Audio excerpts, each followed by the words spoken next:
আমি থাকবো না। এই পৃথিবী পৃথিবীর মতো থাকবে।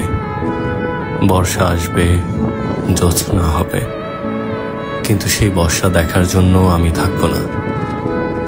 জ্যোৎস্না দেখার জন্য আমি থাকবো না। এই যে জিনিসটা আমি মোটেও মেনে নিতে পারি না, আগেও কখনো পারতাম না।